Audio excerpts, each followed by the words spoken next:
nama saya Syafiatul Nur Fatimah dengan NIM 251040100 akan menjelaskan materi tentang tertutup. Nah, apa itu kepribadian tertutup? Secara psikologis, menjadi tertutup bukanlah sebuah kelemahan atau gangguan mental. Nah, definisinya itu adalah kecenderungan kepribadian di mana individu lebih fokus pada pikiran, perasaan, dan suasana hati internal mereka daripada mencari stimulasi eksternal. Nah, perbedaan kuncinya itu seperti apa? Orang tertutup mendapatkan energi dari kesendirian, sementara orang terbuka mendapatkan energi dari interaksi sosial. Nah, penting untuk dipahami bahwa kepribadian adalah sebuah spektrum. Tidak ada orang 100% tertutup. Kita semua berada di suatu titik antara introvert, ambivert, dan extrovert. Nah, karena seorang tertutup itu bukan berarti dia tuh lemah, tapi dianya tuh yang tidak bisa mengungkapkan cara gimana dia untuk mengekspresikan dirinya. Nah, cara untuk dia mengekspresikan dirinya itu ialah dengan cara tertutup dan bukan memendam semuanya. Dia pasti mempunyai tempat cerita, tapi tidak kepada semua orang, kepada orang tertentu saja. Dan juga selanjutnya, siapa saja yang memiliki karakter ini? Karakter tertutup dimiliki oleh siapa saja tanpa memandang gender, tanpa memandang unsur budaya ataupun karakter usia. Nah, biasanya individu introvert atau tertutup itu mereka itu merasa lelah di saat mereka itu bersosialisasi terlalu lama. Nah, ada juga tokoh-tokoh besar yang dia tuh awalnya tuh seorang tertutup, dia tuh seorang introvert, tapi dia menjadi tokoh-tokoh besar. Nah, siapakah itu tokoh-tokoh besar yang menjadi sukses? Nah, siapakah itu? Seperti Albert Einstein, Bill Gates, dan J.K. Rowling. Mereka menggunakan ketertutupan mereka untuk fokus pada kreativitas dan pemikiran mendalam. Nah, seorang tertutup ataupun introvert itu bukan berarti mereka itu malu. Perlu dikualifikasi bahwa tertutup tidak selalu pemalu.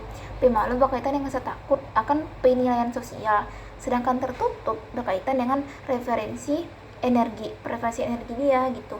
Dia tuh kayak berbeda gitu, karena dia tuh memiliki cara dia tersendiri untuk mengekspresikan diri dia, berbeda sama seorang extrovert. Nah, kalau extrovert kan seorang terbuka kan dia bisa harus dengan menunjukkan diri dia kayak semua orang gitu, bersosialisasi dengan dikelilingi orang-orang. Nah, sedangkan introvert ataupun tertutup itu mereka menggunakan dengan kesendiriannya tanpa ada pun orang-orang yang ada di sekelilingnya. Dia ingin sendiri dengan ingin tenang. Nah, terus yang ketiga, mengapa seseorang menjadi tertutup?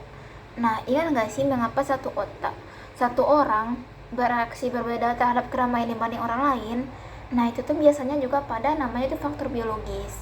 Nah, penelitian menunjukkan adanya perbedaan pada kadar dopamin di otak. Orang tertutup lebih sensitif terhadap dopamin, sehingga stimulasi yang terlalu banyak seperti pesta atau kelompok besar membuat mereka terbakar habis lebih cepat.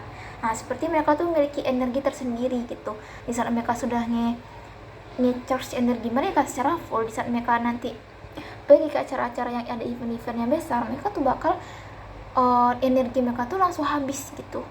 Nah, di situ tuh juga ada mereka seram tertutup, ada juga namanya sistem saraf. Orang tertutup lebih banyak menggunakan sistem saraf yang bernama parasimpatik yang memicu mode istirahat dan cerna, sementara ekstrovert lebih banyak menggunakan sistem simpatik, lawan atau lari, itulah istilahnya. Nah, ada juga dari lingkungan gitu, seperti pola asuh dan pengalaman hidup masa kecil juga membentuk bagaimana seorang proses sosial gitu, dari masa kecil dia gimana pola asuh dia gitu. Nah, juga kapan karakter tertutup ini muncul? Nah, sifat ini biasanya mulai terlihat sejak masa kanak-kanak dan tetap stabil hingga dewasa. Situasi sosial muncul saat berada di lingkungan baru atau kelompok besar. Mereka cenderung mengamati terlebih dahulu sebelum bergabung. Kayak mereka tuh baru masuk ke lingkungan baru nih, kayak lagi masuk ke kelas baru atau ada perkenalan budaya atau gimana pun gitu. Nah, mereka tuh bakal diam, tertutup kan, diam, tapi mereka tuh mengamati, melihat, mencerna gitu. Gimana ya gini, mereka berpikir dulu gitu. Nah, mereka tuh juga berpikir saat mereka tuh mengambil suatu keputusan. Nah, mereka tuh orang tertutup, cenderung berpikir mendalam sebelum berbicara atau bertindak. Mereka tidak impulsif.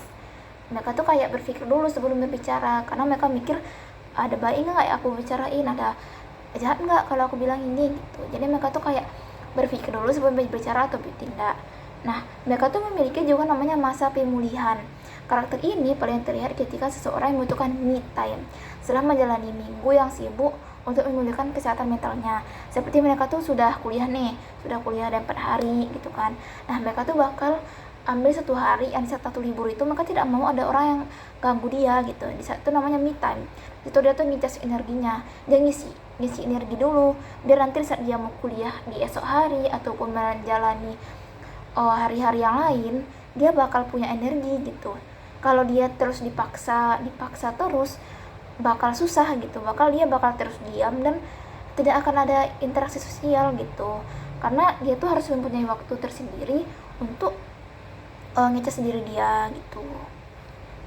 Nah, yang kelima, where, di mana mereka biasanya menunjukkan potensi terbaik. Nah, sebenarnya orang-orang tertutup itu juga memiliki potensi terbaik kan, karena setiap manusia itu memiliki kekurangan maupun kelebihan. Nah, orang tertutup memiliki lingkungan ideal di mana mereka bisa bersinar. Nah, salah satunya itu di mana? Itu di ruang kerja yang tenang. Mereka sangat produktif dalam pekerjaan yang membutuhkan fokus tinggi, seperti menulis, riset, analisis data, atau seni. Karena di saat mereka tuh diberi waktu untuk kesendirian dan diberi sesuatu yang seperti tugas ataupun riset, semua hal-hal yang berkaitan dengan itu, dan mereka bakal sendiri, dan situ tuh mereka tuh bakal bisa gitu, bisa membuat sesuatu yang seperti hasil yang bagus gitu, apapun itu, kayak melalui seni, riset, menulis gitu. Nah, mereka juga bisa memikirkan suatu ide yang cerminan dengan namanya itu diskusi mendalam dengan diri mereka gitu. Dan saat mereka tuh sendiri nih, dan namanya tuh mereka tuh membangun koneksi yang bermakna daripada sekedar basa-basi. Jadi mereka tuh kayak basa-basi mandiri sendiri gitu, apa ya ide yang baik ya untuk ini, apa ya gini gitu. Jadi mereka tuh kayak punya caranya tersendiri kan. Nah, juga di mana mereka menunjukkan potensi terbaik juga di kepemimpinan. Secara mengejutkan, pemimpin yang tertutup seringkali lebih efektif dalam memimpin tim yang proaktif karena mereka mau mendengarkan saran bawahan dengan lebih seksama. Dan terus yang terakhir, bagaimana menghadapi atau mengoptimalkan sifat tertutup. Nah, kita kayak jika Anda orang tertutup atau bekerja dengan mereka, bagaimana caranya gitu.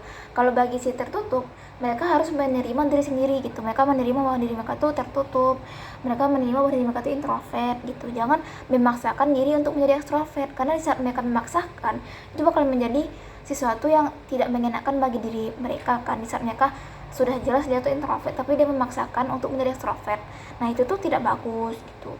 Nah, mereka juga harus yang tadi seperti yang namanya tuh menyiapkan energi gitu, ngecas energi gitu, jadwalkan waktu istirahat sebelum dan sesudah acara sosial besar seperti event-event besar atau ada sebuah rapat ataupun yang memerlukan yang namanya sebuah kayak bertemu dengan orang-orang banyak. Ya udah, mereka tuh harus ngecas dulu energinya yang banyak gitu, nanti di saat mereka tuh udah di sekeliling orang, mereka bisa gitu.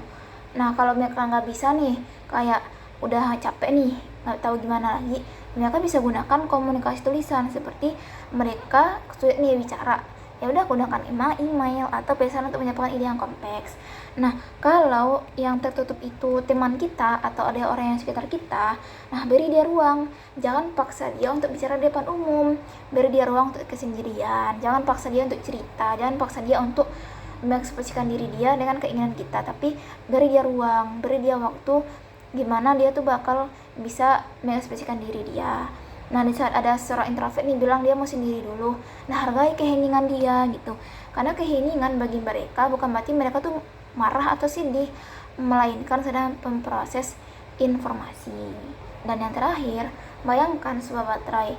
Seorang extrovert mengisi daya baterainya dengan berada di tengah orang banyak. Namun, seorang introvert atau tertutup adalah baterai yang terisi penuh saat mereka sendirian. Dan energi itu akan berkurang secara bertahap setiap kali mereka berinteraksi dengan dunia luar. Baik, terima kasih. Mohon maaf jika banyak salah.